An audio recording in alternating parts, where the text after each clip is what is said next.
What's going on, my Central Unit? Is the Central here, so back again with another WCW pay-per-view review. Yep, we're in the month of October. It's Halloween Havoc season, so I'm going to review one more Fall Brawl show before I move on to review some Halloween Havoc shows. Anyway, so today I'm reviewing Fall Brawl 1998. So this show was at the Lawrence Joel Veterans Memorial Coliseum in Winston-Salem, North Carolina on the 13th of September 1998. The attendance of the show was 11,528. Fall Brawl 98 drew about 275,000 pay-per-view buys, an upgrade than the 1997 edition of Fall Brawl. Fall Brawl 97 drew about 195,000. This show drew about 275,000 buys. The commentators for Fall Brawl 1998, we got Tony Schiavone, Bobby the Brain Heenan, and Mike Tenay.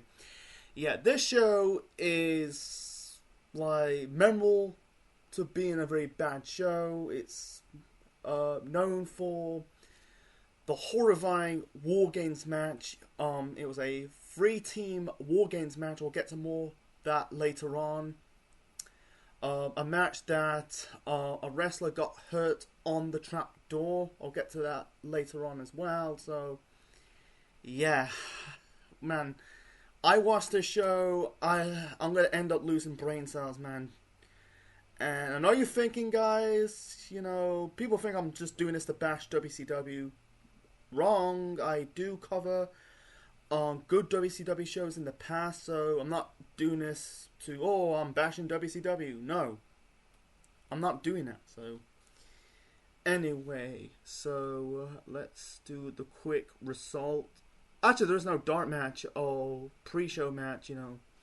Let's talk about this match. So the first match to kick off Fall Brawl 1998. This is a normal tag team match. We got the British Bulldog, Davey Boy Smith, and Jim the Anfield Neidhart, you know, taking on the Dancing Fools. The Dancing Fools are Alex Wright and Disco Inferno. No build to this. Recently they got beaten down. I'm talking about like Bulldog and Neidhart. They got beaten down by Brett. They're tasting like this is going to be leading up to the reformation of the Hart Foundation, but nope.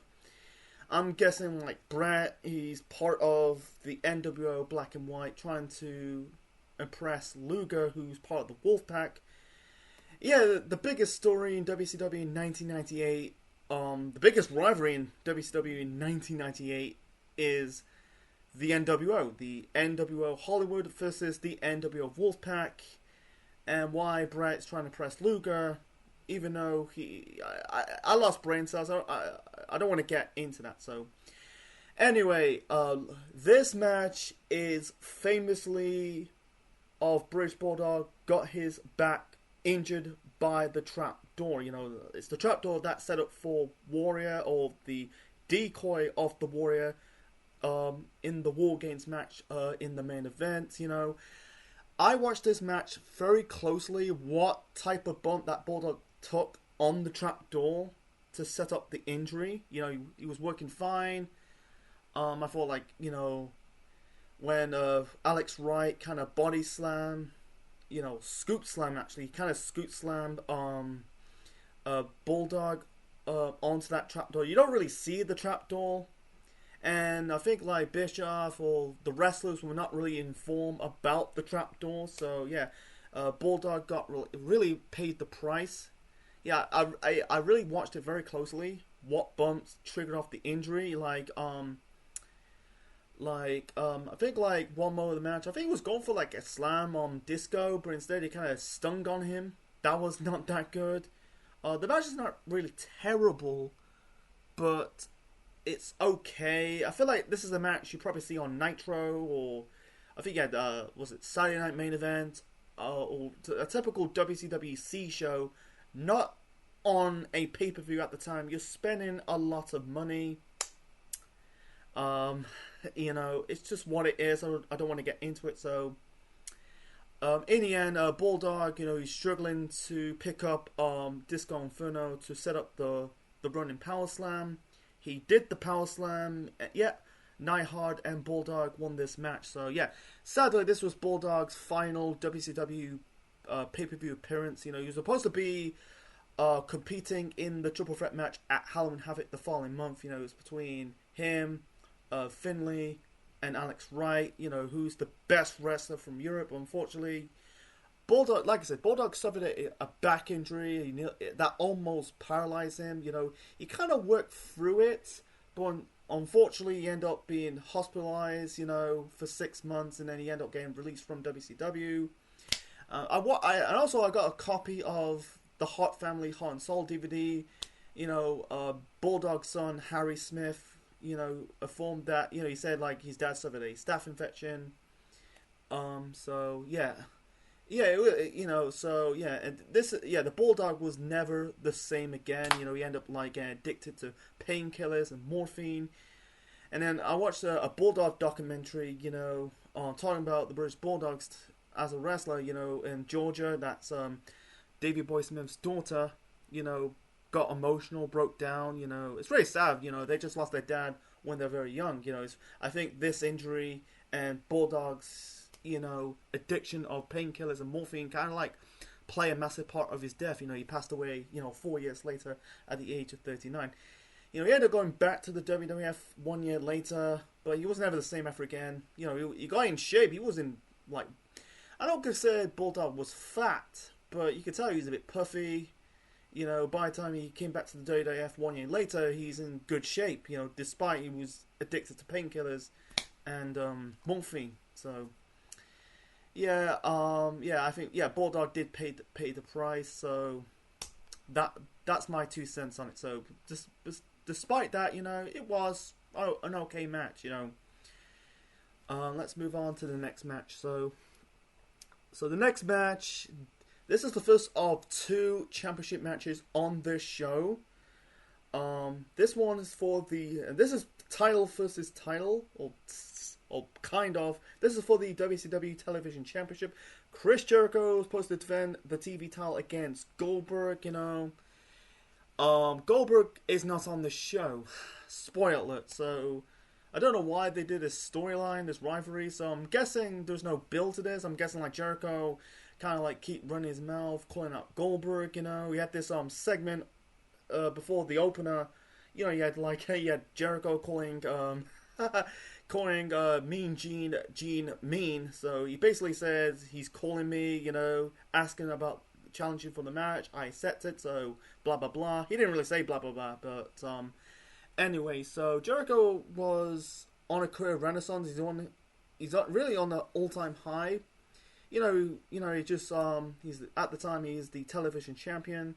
This is after his feud with Dean Malenko came to an end. He was feuding with Malenko throughout the spring and the summer of 1998. So, I'm check what year he won the title. Jericho won the Cruiserweight title.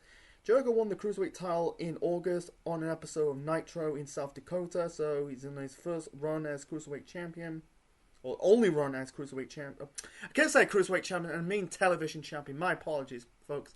His one and only title run as the TV champion. Beat Stevie Ray for the belt, like I said. So, he's doing this whole king. He's the king of loopholes, That really got him over, during his feud with Dean Malenko. Or actually, before that, he injured Rey Mysterio. He's starting, as a character. Before that, he was just a normal guy on the roster when he first came to the company in 1996. And then, fast forward 2 years later, the heel turn was the right direction. So, anyway, I think it was on Thunder, you had this segment, he's trying to mitigate Goldberg's entrance, you had Ralphus, and then you got this guy, he had the goatee and the mullet, escorting Jericho to the ring, I think like, on the episode of Thunder, he got himself lost, or locked out of the building. That was kind of funny. So, anyway, this time, Jericho managed to get in the ring with the 2 bodyguards, And also he's doing, it's funny, like, talking about Jericho right now in our current timeline. He's in this doing this whole learning tree gimmick in AEW. Did the hi guys, did the wave. I'm guessing it's a callback to his run in WCW. Anyway, so he came out. You thought Goldberg's gonna be here. He's the world champion. And funny, like, ever since Goldberg won the WCW World Championship, he's supposed to be facing bigger guys, like a Sting or Brett and a Hogan. But instead he's facing, like, still jobbers, that's good, but he needs to, like, face the bigger stars, It's just what it is. So anyway, Jericho managed to get in the ring. You thought like Goldberg is gonna be there. You thought Goldberg's there. You had the fans chanting Goldberg, Goldberg. But instead, nope, we got an imposter. I thought it was Dwayne Gilbert, but it was a different person. So he came out. He wears like the toy world title belt. So this match, this decided to get Jericho some heat. Anyway, so it was really a short match. Actually, it's really the shortest match on this show. It's only lasted about 1 minute and 15 seconds. So Jericho just basically beat the fuck out of the fake Goldberg, the mini Berg. I'm going to call him the fake Goldberg impersonator, locking the Lion Tamer for the win. And yeah, if it was on Nitro, this should be on Nitro, not on a pay-per-view. At the time, you're spending a lot of money. Time is money. If you're doing this on live pay-per-view satellite, But yeah, this I'm gonna say once. I'm gonna say it sometimes. I'm gonna say it throughout. I'm gonna say it on my overall rating of the show. This show is turning to piss off the fans. This is really pissed off the fans because it's good to see Jericho beating the crap out of the fake Goldberg. People want to see the real Goldberg. The photo screen is the Fierce cover of the show. Goldberg is not advertised on the show. It's fucking weird. It's really weird that Goldberg is the world champion. You thought Goldberg might show up. Spear Jericho. Could probably said the next match probably on Nitro or the next pay per view or on this show. It'd be okay to have Goldberg beating Jericho in the squash match. I don't think Goldberg needs to win the TV title, but it'll be at least we'll get a match. I heard of the rumors like Jericho and Goldberg, they used to be friends in real life, but instead, ever since Goldberg was pushed, they're not. His ego kind of like bloated, he's all swell, and they were no longer friends. I think Jericho said it in an interview a decade ago. I'm talking about in our current timeline. I think it was around 2013. So it's in the 2010s, folks. So he said like he never had a match with Goldberg in WCW. They ended up getting one in WWE 5 years later. But I can't remember that. I think Jericho said in an interview that they got in the fight. Goldberg pinned Jericho against the wall. I know in real life he feuded Brock Lesnar in real life, but that's another story for another time. But yeah, but I heard the reports, the rumors and the legends that Goldberg refused to do it. It's him and Hogan, and that's one of the reasons why Jericho left the company the following year in '99. To go to the WWF, I don't know. I feel like I think it has to down with Goldberg not doing it. That I don't know, man. I think it's just a downer because we got a fake Goldberg, but we didn't have the real Goldberg showing up in any capacity, whether it's in a match or squashing or spearing people.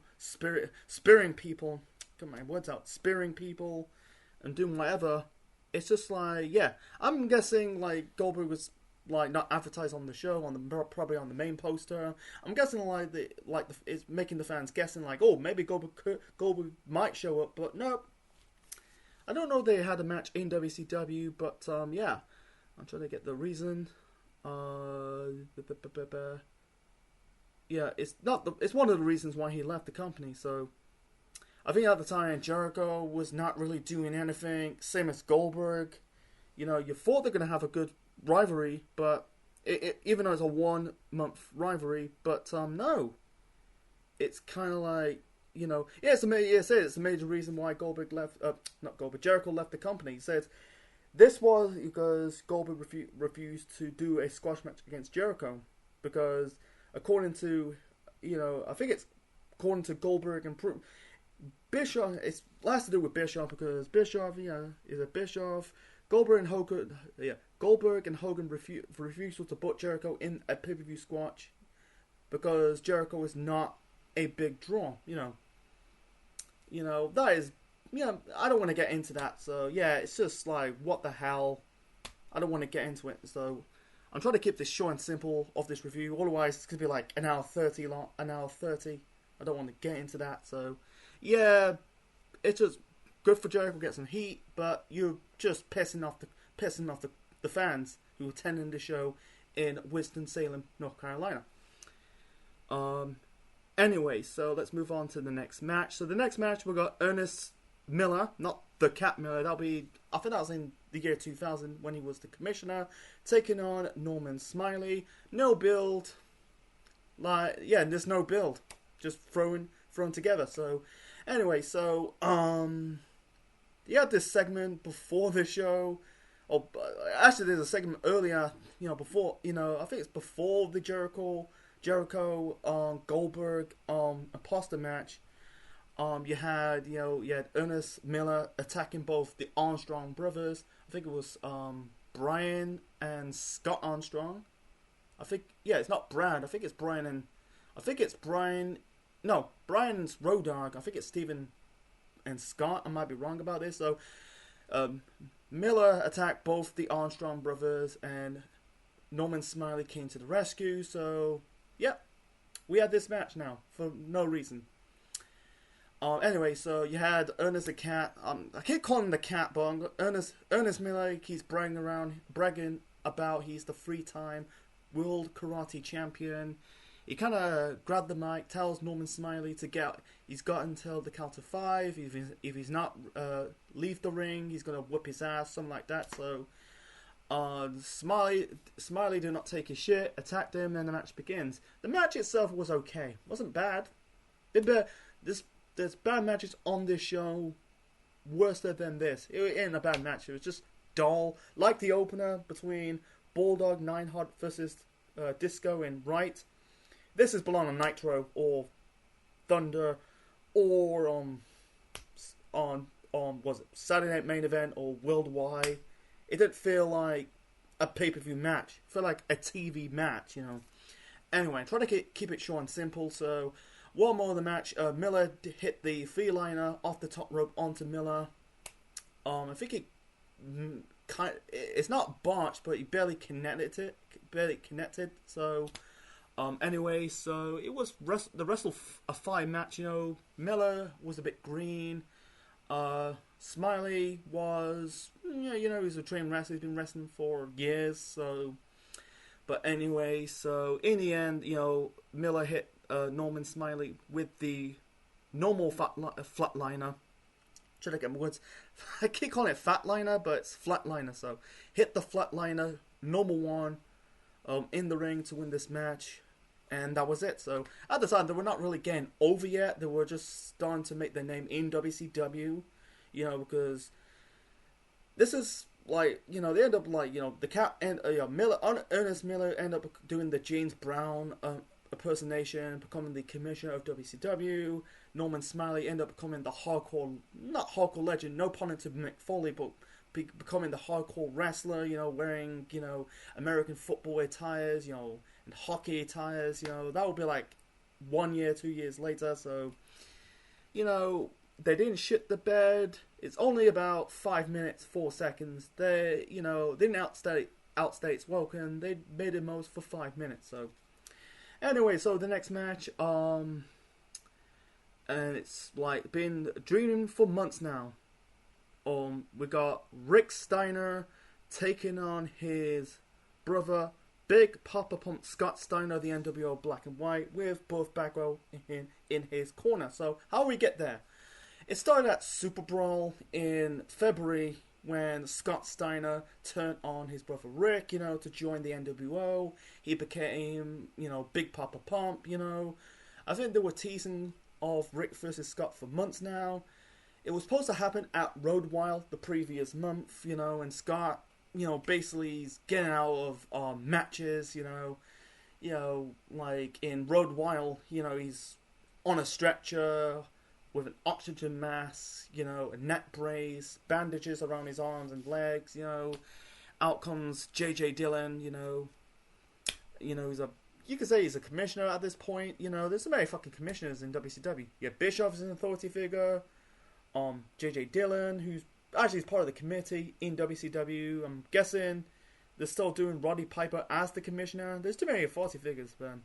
Too much. But anyway, so JJ Dillon tells Scott Steiner they kind of booked this match at next month's Fall Brawl.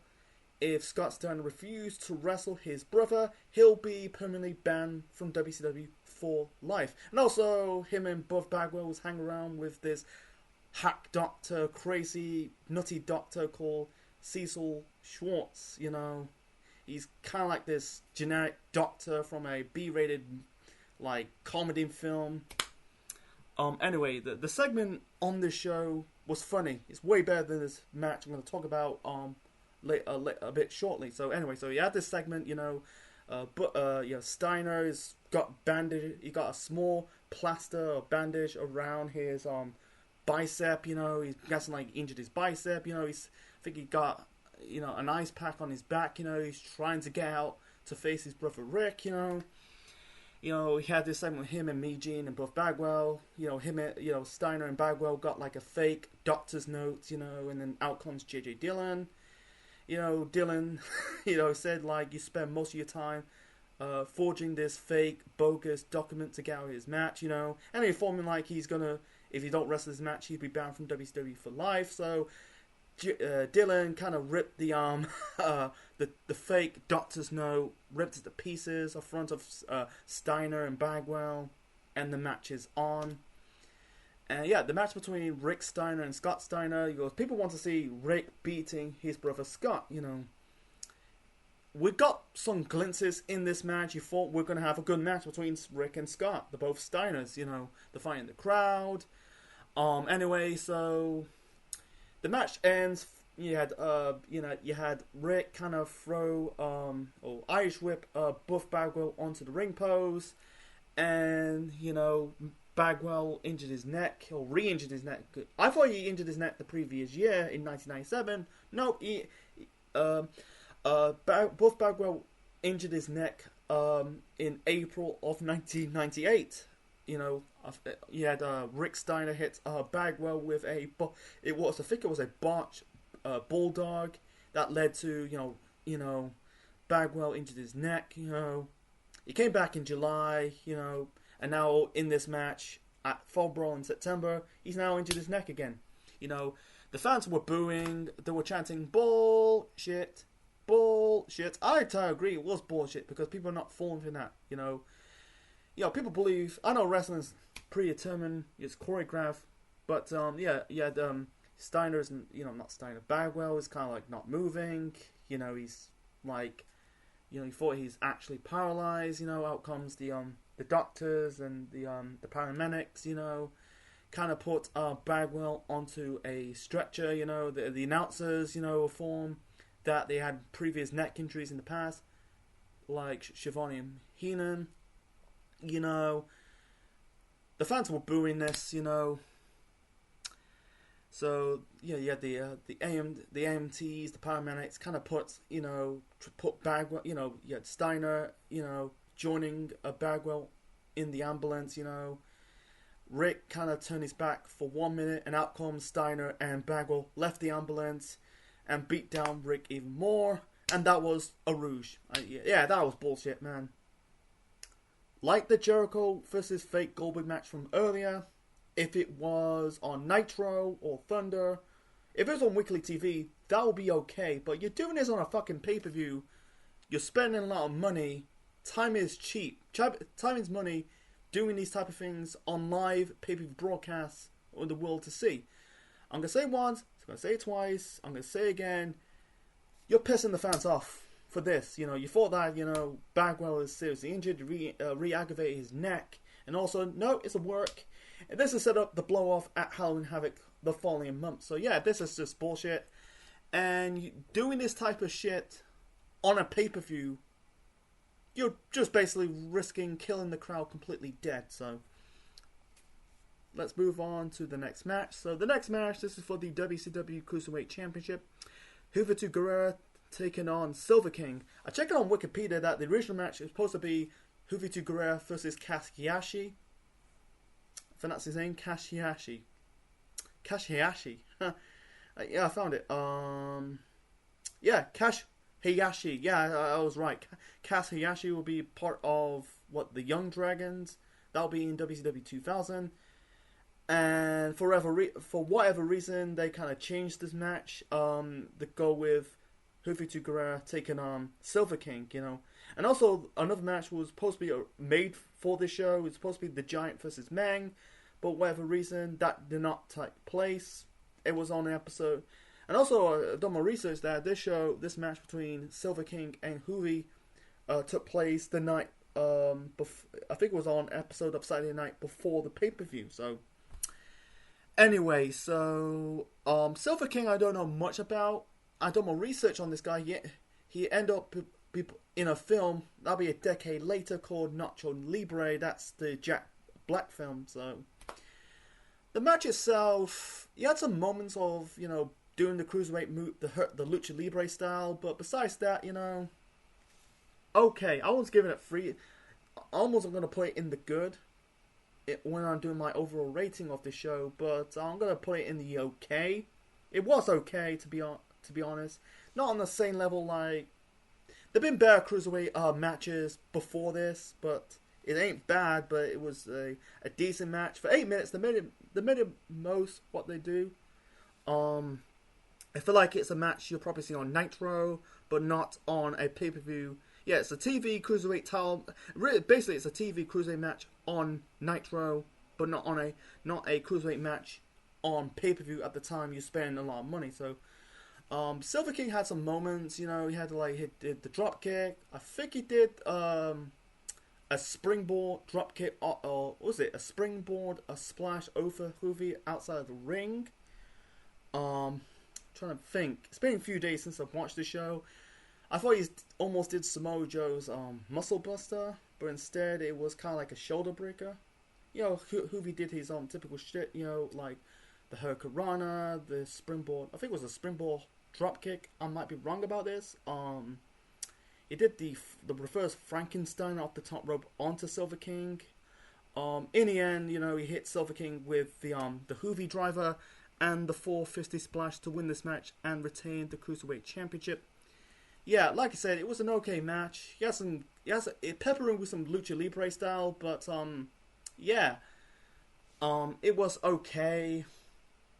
You know, I feel like the Cruiserweight title was still hot at this moment in time. It's not like the Cruiserweight division kind of declined the following year, you know. But besides that, you know, I think Ray got hurt again. Eddie is not on the show because allegedly he kind of you know, he had Bischoff accidentally throw coffee in the face of Eddie Guerrero's face. You know, this is leading up to Eddie forming the LWO.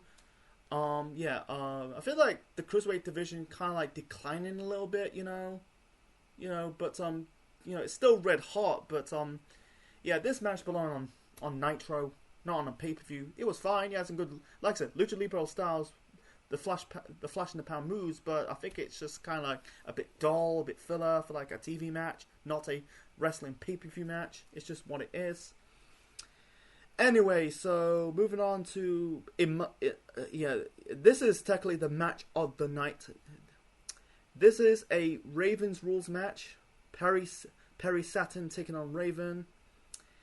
And this has stakes in it. So if Perry Saturn win this match, the flock will be free. If Raven wins, Saturn must be Raven's slave for life. So, you know, that was really another big story in WCW in 1998. Besides of, you know, the whole NWA, the NWO Hollywood versus the Wolfpack thing, we had Saturn versus Raven and the Flock. So he was part of the Flock, and then he was Raven's right hand man.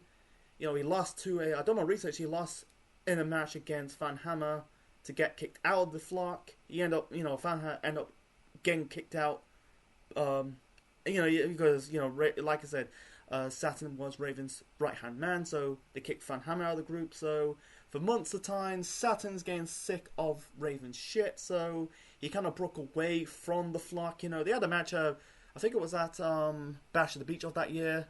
But anyway, so he kind of challenge. So basically, his goal for Saturn is trying to get everyone from the Flock away from Raven. If I broke out, am I free? So I'm free. I'll make sure you are free. So anyway, so Saturn lost a match against Lodi. I think it was on Thunder or Nitro. He became Lodi's slave, and he had this segment on Nitro that you had Raven kind of ordered Saturn to break Sky Rid's fingers. You had Canyon, who was briefly before he's joining Saturn to feud with Raven and the Flock, but instead that was a swerve. They end up breaking Perry Saturn's fingers instead. So basically, you had Saturn challenge Raven in a match. If Saturn wins, the Flock is no more. If he lose, he'll become Raven's slave forever. Like I said, that's the stakes. Anyway, so I think Saturn says this is about freedom and integrity. I think integrity. I can't. I got speech and language problem. Sometimes I can't pronounce the words properly. So integrity, and freedom, something like that. He said in this match before this promo before this match. Raven says you're gonna be in slavery permanently, something like that. I can't remember the promo. It's been a few days since I've watched the show. But anyway, Saturn says, win or loss, I keep my integrity, I'm a man, something like that.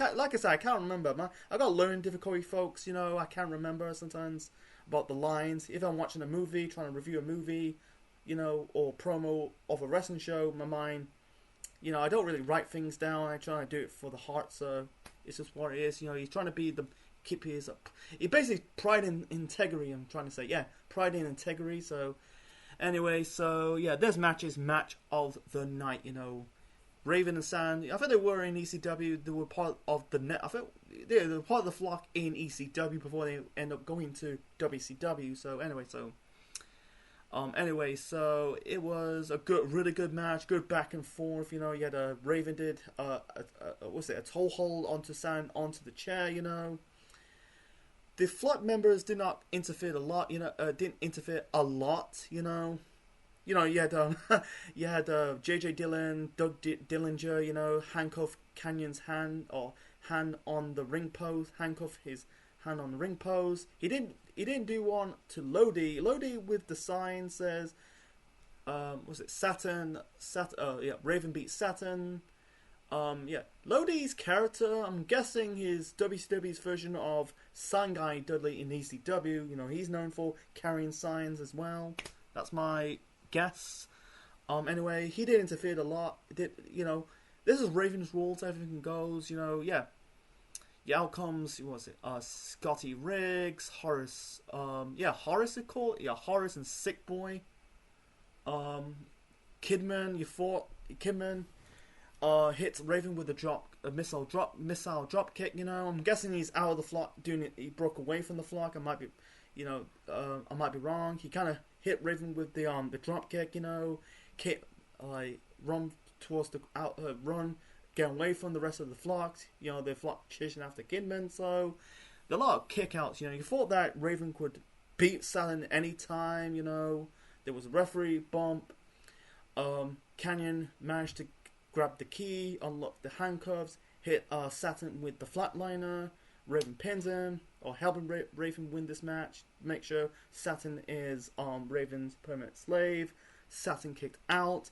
He kicked out of Raven's even flow DDT. I think Raven kicked out of. Yeah, he kicked out of. I think it was Saturn's Death Valley Driver. You had Saturn overcome the members of the flock, with Canyon and Lodi. He kind of hit Lodi with the Death Valley Driver off the ring apron onto the table. In the end, he managed to hit Raven with the second Death Valley Driver after giving him the nut shot to win this match, and the flock is no more. So he's he's an independent person now. He can't be his integrity. He's got his pride, and that was the end. That was the end of the flock. I think it has to do with the factions. In WCW, like if they let me see if Saturn lose this match. I think the flock will end up getting lost in the shuffle. You got the NWO Black and White, the NWO Red and Black. You got the LWO, and also you got the reform of the Horsemen. I think breaking up the flock was the right call. So, besides that, I advise you watching this match. It was really awesome. They're stacking the odds against Saturn to overcome Raven.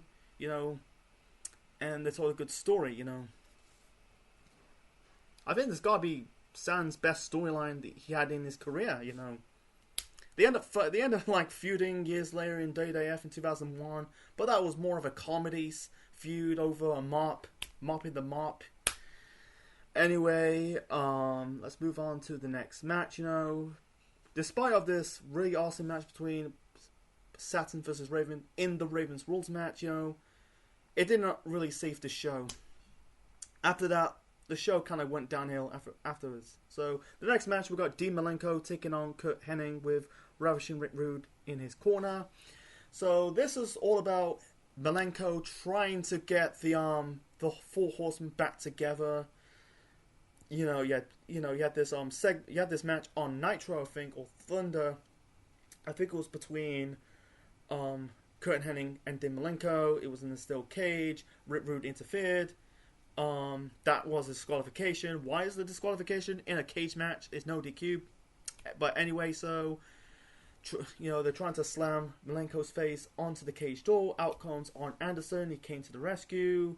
He kind of earns Dean Malenko's respect. He said like maybe the Horsemen might not get together or never brought back. He said to Malenko, "You'll always be a Horseman." So anyway, so this match between Malenko and Hennig on paper sounds good, but instead for me, not good. It was one-sided, to be honest. You had the whole bulk of the match. You had Malenko working on the legs of Curt Hennig. Rick Rude interfered a lot. He really hurt this match. Saturn had some offense. Keep saying Saturn. Hennig had some offense, a little bit of offense, but in the end, you had Malenko. I think Malenko hit his version of the Hennig Plex. Rick Rude break up the pin, disqualification. Out comes Arn Anderson. He thought he was going to save Malenko, but instead he got beaten down by Rude and Hennig. And by the way, the fans were chanting, "We want Flair," because this show's in Winston-Salem, North Carolina. North Carolina is Ric Flair country.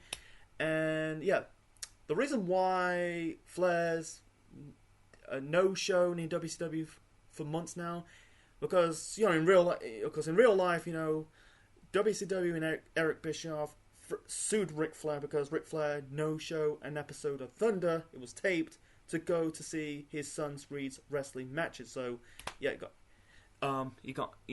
Flair, Flair and Bischoff and WCW sued Ric Flair. Flair's in the doghouse. You thought you're not gonna see Ric Flair in WCW ever again. And then he came back the next night on Nitro. You had Flair. This leading up to the formation of the Four Horsemen for the final time. They did one in the 80s. They did the third one. They did one in 1990, with Ric Flair, Sid Vicious, Ole Anderson, Arn Anderson, and one in 1993 with Paul Roma, and the 1996 edition, or the 1995-1996 edition of the Horsemen with Flair, Arn, Mongo, Benoit, and you had Pillman as well, and now we got the 1998 edition. Added Dean Malenko to the group. It'd be really cool if they had Ric Flair showed him on this show. Came to the crowd, came to the rescue, and the Horsemen will be formed. And also did this, you had Hennig and Rude going for Arn Anderson's arm because he was competing in a arm wrestling match. I think it was against Bagwell, and that was bogus. And anyway, this is determining if the Horsemen will get brought back together, reformed. It was all bullshit anyway. They end up reformed, so that was bogus. So the next night on Nitro, Flair just did a promo, shouted towards Bischoff, "Fire me! I'm already fired. Fire me!" This is set up Flair versus Bischoff of that year's Starrcade. If Flair came back on this show, the crowd in Winston-Salem will be erupted. He goes, "This is North Carolina. Like I said, Ric Flair country. Flair will be treated like a god." But unfortunately, we never got that. We got Flair showed up the next night on Nitro. I done my research that the arm wrestling match on Thunder was taped before this show, I think, or after the show. I think it was before. It was so confusing. I don't want to get into that, so let's move. The match was just, I think it was disappointed. Rude can still go. Haven't wrestled for 4 years, but it's really sad for him because he ended up passing away a year later. The start of the next year because he's going for the combat. But it's just what it is. I don't want to get into that. So anyway, let's move on to the next match. So the next match we've got Conan taking on Scott Hall with Vincent. This is the feud between NWO Hollywood versus the NWO Wolfpack, and this is the start of Last Call Scott Hall, because at the time Hall was dealing with personal problems. He had drug and alcohol problems. He had alcohol problems at this moment in time. He came out a little drunk. The previous year he was taken off because of drug. I think he was had drug substance abuse in 1997, and in 1998 it's alcohol problems. Because WWF in that same timeline in 1998 did the same thing with Road Warrior Hawk with his problems. I hate they do this, man. Exploit their real life problems, man. It's not cool. I'm talking about in the current timeline we're in. 4 years ago, in this feud between Sheamus and Jeff Hardy, they kind of exploit Jeff Hardy's personal problems. According to Bischoff, he said in his podcast that was the worst decisions he ever make. Exploiting Scott Hall's personal problems. Anyway, so Scott Hall did his typical shtick. Conan did his typical shtick. The match itself was boring. I don't really call it an okay match. It was boring. It was a dud. Seeing Scott Hall, all drunk, he can barely stand, then wrestle a match against Conan, I feel like it's in the situation of Sting versus Jeff Hardy, TNA Victory Road 2011. When Jeff Hardy, is unable to wrestle, he's so intoxicated, This is with Scott Hall, I know they did it with Jake the St. Roberts in 1996. 2 years prior, but I hate to do that. I don't want to get. You're just risking pissing off the fans. But in the end, trying to keep it short and simple. Conan got the victory. Conan hit the he kind of locked in the tequila sunrise onto Scott Hall. Hall tapped out. Conan is the victory. Is the victor. Sorry, I'm speaking too fast, by the way. My throat is a bit dry, so anyway, let's move on to the main event, folks. We got the 3-team War Games match, and this is for who will face Goldberg for the WCW World Heavyweight Championship next month at Halloween Havoc. So we've got Team WCW taking on Team NWO Hollywood, taking on Team NWO Wolfpack. Represent Team WCW. We've got Diamond Dallas Page, Rowdy Roddy Piper, and The Warrior. This is his WCW pay-per-view first WCW match.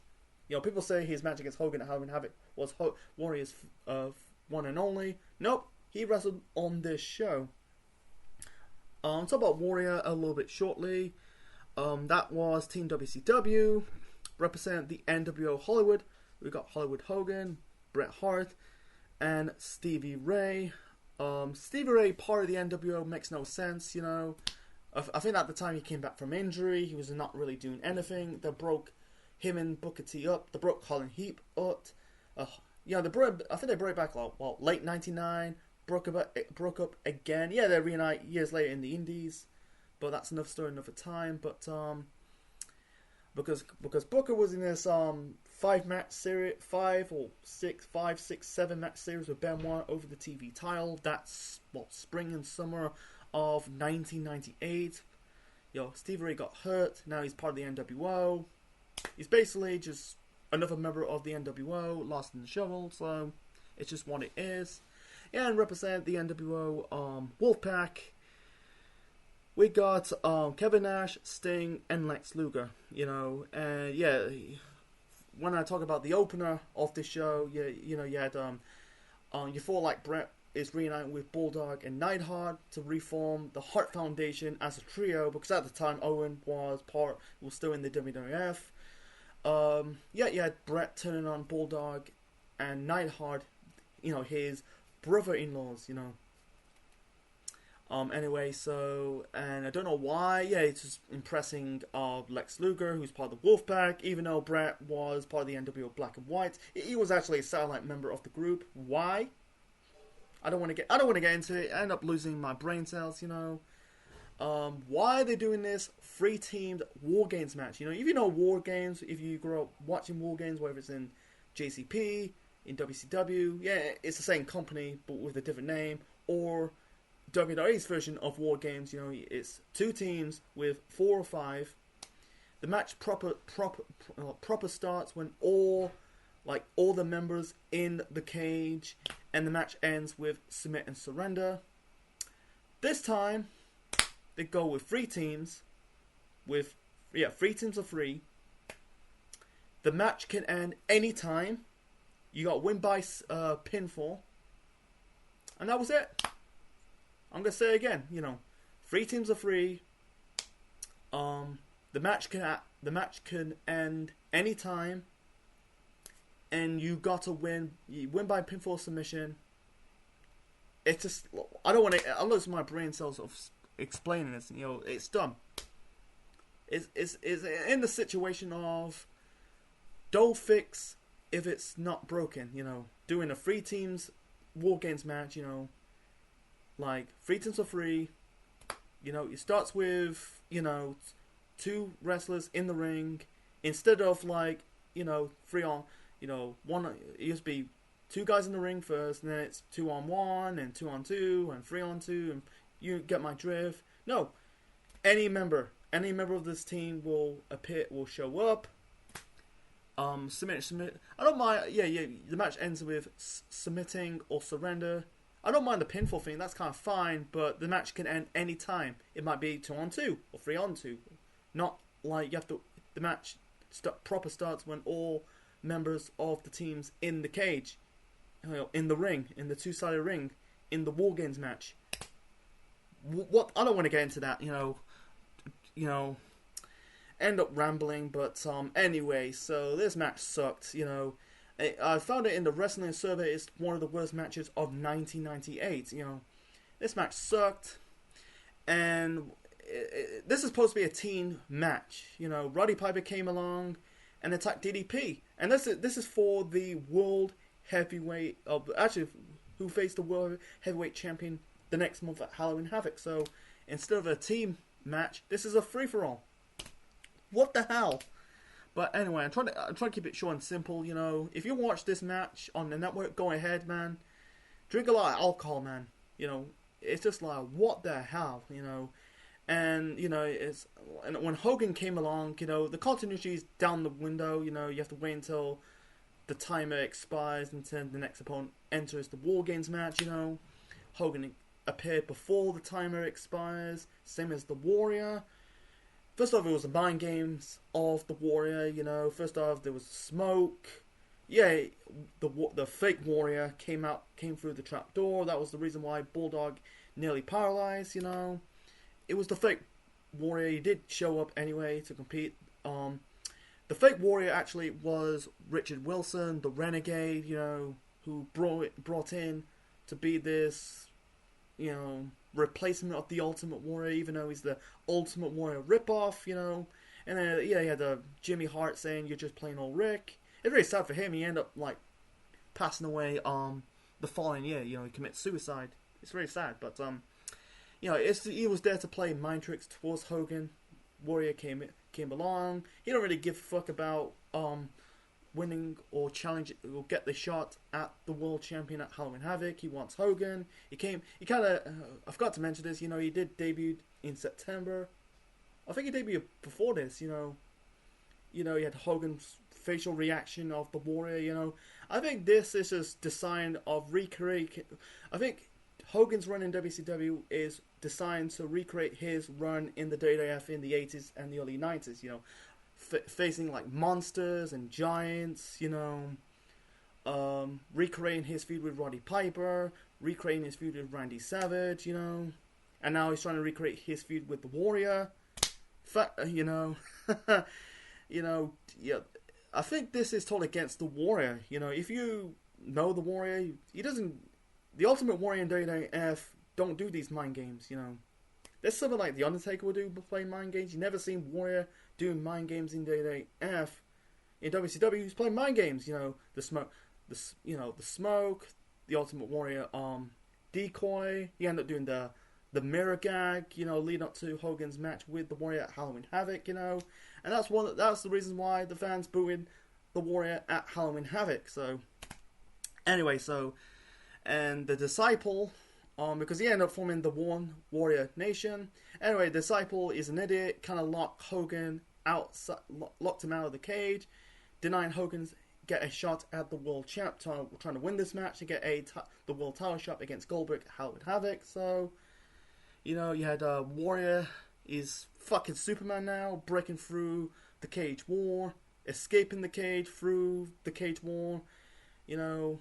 And this is so Halloween Havoc. I'll get that shortly. So, anyway, the match ends with DDP hitting, I think it was Brett or Stevie Ray with the Diamond Cutter. Before that, you know, you had Stevie Ray using the Slapjack. You know, he thought he hit DDP with it, accidentally hit Brett with it. You know.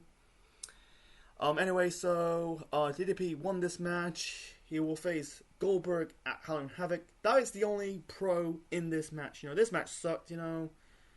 And people say this is the death of War Games. Even though people say this is considered one of the worst War Games matches of all time. Yeah, they brought back War Games 2 years later at the final 4 Brawl show. And also the final one was at Nitro. I don't want to get into that. I heard that those matches were sucked. But, yeah, it's in the situation of why fix things if it's not broken. Because War Games been around since 1987, been around for 11 years, fast forward to 1998, 3 teams of 3, instead of a teamed match, you know, wrestlers fought in a team, it's all men for themselves for a title shot at the world champion Goldberg at Halloween Havoc. And yeah, this match is set up 2 matches, or technically 3 matches, you know, Bret vs. Sting for the United States title, because Bret entered this match as the United States champion. Yeah, it's set up 2 matches, high profile matches at Halloween Havoc. The horrifying rematch from WrestleMania 6 between Hogan and the Warrior, and the main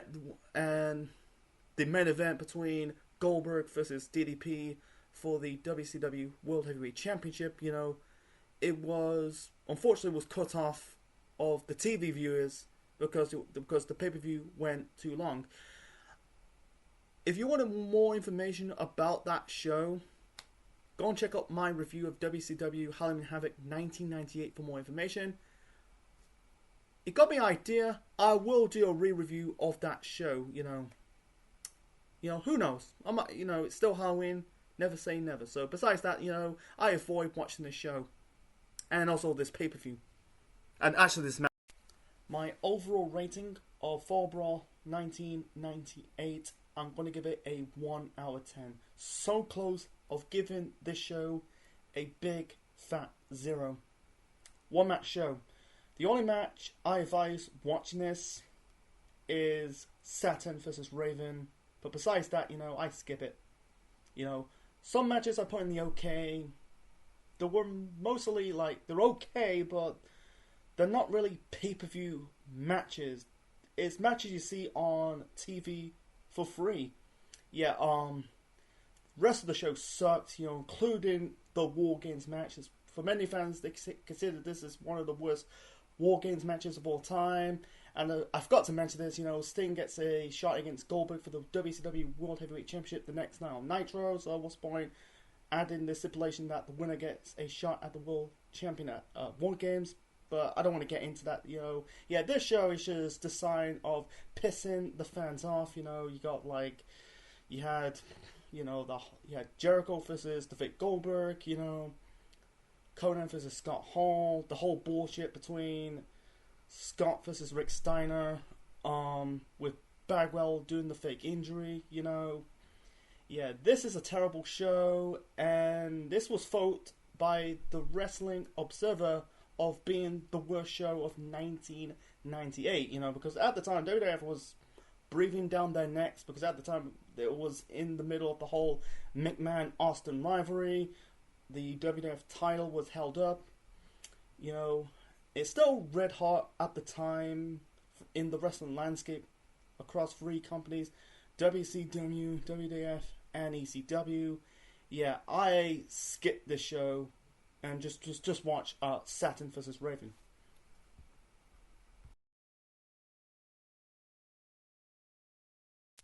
Even though Halloween Havoc 98, despite it was, not a good show, but it's way better than Fall Brawl 98. Speaking of Fall Brawl 98, what's your thoughts on Fall Brawl 1998?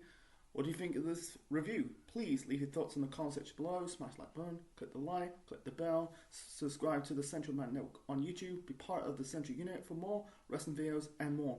Next time, I'm going to review some classic Halloween Havoc shows. Next time, we're going to travel back to the year of 1990. Sting's first world title defense since winning the NWA World Heavyweight Championship at the Great American Bash. Still in the middle of this rivalry with Ric Flair and the Four Horsemen. And also, he's still in this storyline with the Black Scorpion. Next time, I'm going to review Halloween Havoc 1990. Until then, this is the Central Man officially signing out. Check you later, folks.